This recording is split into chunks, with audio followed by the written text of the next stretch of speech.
mengangkatnya dari sini. Jangan kalian membuat rumah Bapakku menjadi tempat berjualan. Lalu teringatlah murid-murid Yesus bahwa ada tertulis, cinta untuk rumahmu akan menghanguskan aku. Tetapi para pemuka Yahudi menantang Yesus, katanya, tanda apakah yang dapat engkau tunjukkan kepada kami bahwa engkau berhak bertindak demikian? Jawab Yesus kepada mereka, runtuhkanlah bait suci ini, dan dalam 3 hari aku akan mendirikan kembali. Lalu kata orang Yahudi kepadanya, 46 tahun orang mendirikan bait suci, dan engkau dapat membangunnya dalam 3 hari. Tetapi yang dimaksud Yesus dengan bait suci adalah tubuhnya sendiri. Karena itu, sesudah Yesus bangkit dari antara orang mati, barulah murid-muridnya teringat bahwa hal itu telah dikatakan Yesus. Maka mereka pun percaya akan kitab suci dan akan perkataan yang telah diucapkan Yesus. Sementara Yesus tinggal di Yerusalem selama hari raya Paskah, banyak orang percaya dalam namanya karena mereka telah melihat tanda-tanda mujizat yang diadakannya. Tetapi Yesus sendiri tidak mempercayakan dirinya kepada mereka karena ia mengenal semua manusia. Dan karena tidak perlu seorang pun bersaksi kepadanya tentang manusia, sebab ia tahu apa yang ada di dalam hati manusia. Demikianlah Injil Tuhan. Terpujilah Kristus.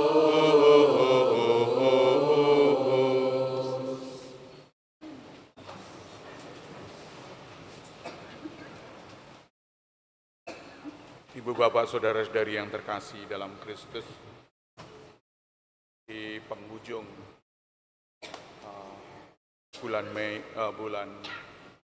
Maret ini kita disuguhkan pada permenungan bahwa kita sungguh-sungguh ingin mengabdi kepada Tuhan, karena Tuhan maha dahsyat, Tuhan maha hebat. Inilah sebabnya kita menerima kehebatan, kedahsyatan Tuhan, kita pasti tunduk kepadanya. Bapak Ibu, saudara-saudara yang terkasih, tahun 95 saya pergi ke Holy Land selama 21 hari. Di Holy Land itu macam-macam. Tapi yang menarik adalah bahwa ibu-ibu, khususnya ibu-ibu, sejumlah berapa ya? 46 orang. Ada 2 romo yang menyertainya, saya dan Romo Gunadi. Pak Ibu, nah ini tuh ibu-ibu di situ cerita-cerita, wah enak ya sana, ayo beli, belanja. Tetapi apa itu devosinya, Holy Land-nya hanya sedikit sekali, tapi belanjanya banyak sekali. Sampai pulang dengan 1 koper, tetapi pulang dengan 3 koper. Wah, aneh sekali. Ya itulah. Ya kebetulan ini ibu-ibu, ya, jangan tersinggung. Bapak Ibu, saudara-saudara yang terkasih, mengapa harus seperti itu? Mengapa harus seperti itu? Saya sendiri tidak tahu. Karena ini ya mumpung di luar negeri, ke Israel, ke Spanyol, ke apa itu Prancis, ke mana lagi? Ya. Bapak Ibu, saudara-saudara yang terkasih, kita sadar bahwa memang belanja itu dibutuhkan. memang kebutuhan-kebutuhan fisik.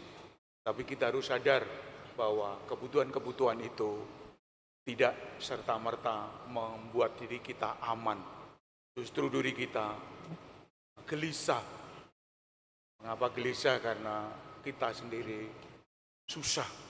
Suatu saat kita akan susah, suatu saat kita akan sakit. Kita butuh orang lain. Maka Bapak Ibu, saudara-saudara yang terkasih, apa yang disabdakan hari ini, jangan kalian membuat rumah Bapakku menjadi tempat berjualan. Menjadi tempat berjualan itu pertemuan antara penjual dan pembeli. Dan itu pasti ada untungnya, ada untungnya. Di lingkungan gereja untung SNPB ini bersih. Ya paling-paling kantin, paling-paling ada sesuatu di sana pojok sana. Tapi di tempat-tempat lain tidak ada. Tapi rata-rata semacam itu kita. Tapi kalau di tempat-tempat yang lain, wah seperti Kediri, apa itu, begitu membuka buyaran, jam-jam buyaran, wah di jalan-jalan itu sudah penuh dengan pasar-pasar sampai macet. Karena sambil pulang sambil belanja banyak kali. Oleh karena itu Bapak Ibu, kita sendiri sadar bahwa hidup ini tidak hanya dari makanan, dari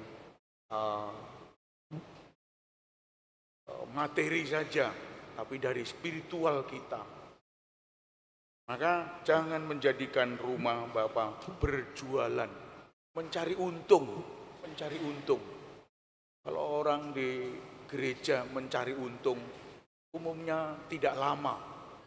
Pasti lambat laun, setahun, 2 tahun pergi. Setahun, 2 tahun karena hanya mencari untung. Kalau di gereja sungguh-sungguh mencari berkah, rahmat Allah. Dan untuk masa depannya, untuk anak-anaknya, untuk cucu-cucunya, itu akan lestari.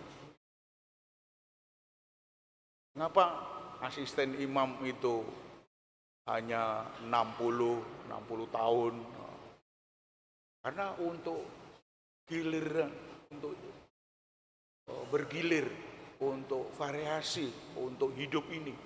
Yang lainnya masih ada, yang lainnya. Biarkan yang lainnya juga menerima berkah-berkah Tuhan. Karena mereka tidak mencari untung, tidak mencari apa. Bukan mencari kepuasan. Wah bangga kalau kita menerima anugerah-anugerah Tuhan ini. Tidak. Wah ayam, adem rasanya. Tidak. Kita mencari berkah-berkah Tuhan. Rahmat Tuhan yang melimpah untuk hidup kita. Kalau hidup kita tidak mencari hal-hal semacam itu, kita akan hilang. Kita akan musnah. Seperti orang-orang tadi, ya hanya berapa saya dengar, wah apa itu barang-barangnya sudah lusuh, sudah lecet, sudah dan seterusnya.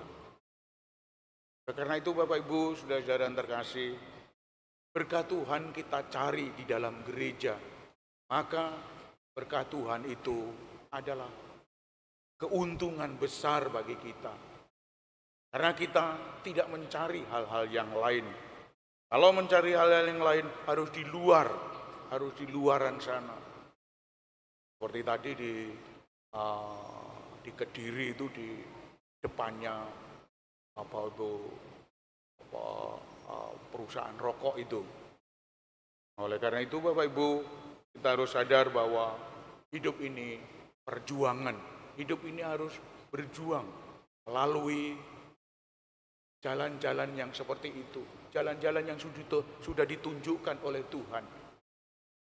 Bacaan pertama mewartakan bagaimana kita harus hidup menghargai sesama kita. Tidak hanya mencintai Tuhan. Mencintai Tuhan wajib, tetapi menghargai sesama, menghargai orang lain. Ini berkah kita. Kalau kita bisa menghargai, maka kita pun akan dihargai oleh orang lain.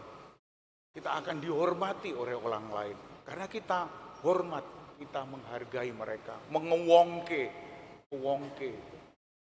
Itulah yang diajarkan Tuhan, humanisme. Oleh karena itu, orang sering bertanya soal mengapa kita mencintai orang lain. Karena orang lain hanyalah nyadong dawuh, nyadong segala-galanya. Lalu orang lain hanya butuh kalau butuh saja. Kalau tidak, wah, dia pergi. Tidak apa-apa. Hidup kita memang memberi dan memberi. Share pada sesama. Pokoknya saya beri. Terserah baik atau buruk, kita usahakan memang yang baik. Kita beri. Apakah menjadi baik atau menjadi buruk, itu mereka sendiri, urusan mereka.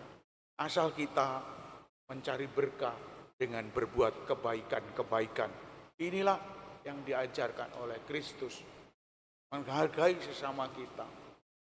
Kalau kita tidak setia kepada Tuhan, mau setia kepada siapa? Kita harus setia kepada Tuhan. Bukan mencari apa-apa, menyembah Tuhan. Kadang-kadang orang menyembah Tuhan lalu cari keuntungan.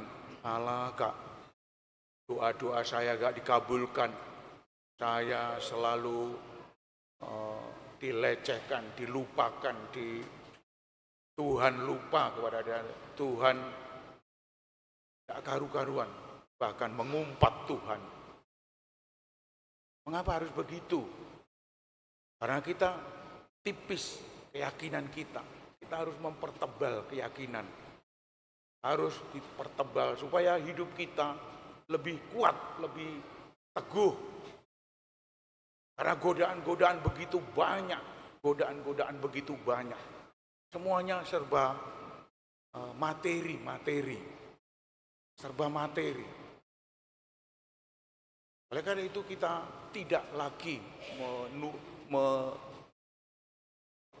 mengutamakan materi ini. Spiritual, rohani, moral. Dan ini adalah ajaran-ajaran gereja yang diaturkan. Memang umat kita ini umat yang biasa, umat yang butuh makanan dan minuman. Tetapi butuh makanan dan minuman asal kita cukup. Kalau kita bisa bilang cukup pada materi, kita akan selamat. Kalau kita bilang tidak pada materi, wah, dikuasai oleh materi itu. Lalu kita reguk semua materi, semua. Bahkan sampai menggunung harta kekayaan kita. Numpuk diri kita, malah mati nanti. Tumpuan bondo dunyo, ketumpuan bondo dunyo. Oleh karena itu kita tidak mengutamakan hal itu. Lebih baik kalau kita bahkan kita meninggal pun tidak membawa hal-hal itu kita wariskan. Warisan pada anak-anak tidak harus 7 keturunan. Untuk apa mencari 7 keturunan? Nanti anak-anak kita, cucu-cucu kita tidak tahu perjuangan kita. Dia taunya hanya setumpuk bondo, lalu rebutan. Nah, ini cenderung ke rebutan itu. 2 orang seperti itu rebutan. Maka umumnya, wah, sembelihan, bacok-bacokan, bunuh-bunuhan. Gak kamu, gak saya. Terserah kamu hidup dengan siapa. Pokoknya saya senang. Nah, itulah yang dilakukan oleh teman-teman kita, saudara-saudara kita di luaran sana, bukan di sini. Di sini orangnya baik-baik. Bapak Ibu, saudara-saudara yang terkasih, marilah kita hening sejenak, kita merenungkan hal ini supaya di awal bulan Maret ini, bulan yang sangat indah untuk diri kita, kita mengawalinya dengan mati raga, dengan tobat itu, supaya kita menempuh jalan kehidupan, jalan kedamaian, jalan kejujuran, dan jalan cinta kasih. Jalan-jalan ini adalah sungguh-sungguh mulia kepada diri kita. Kita tidak membutuhkan jalan-jalan lain, jalan tol apalagi dan lain-lain. Tapi jalan salib yang diwartakan oleh Paulus tadi adalah salib Kristus. Salib kelihatan remeh, tapi kelihatan bodoh, kelihatan dangkal, tapi itu dalam sekali kalau kita merenungkan jalan salib itu. Oleh karena itu, mari kita hening sejenak, kita mohon kekuatan agar bisa menempuh jalan salib Tuhan.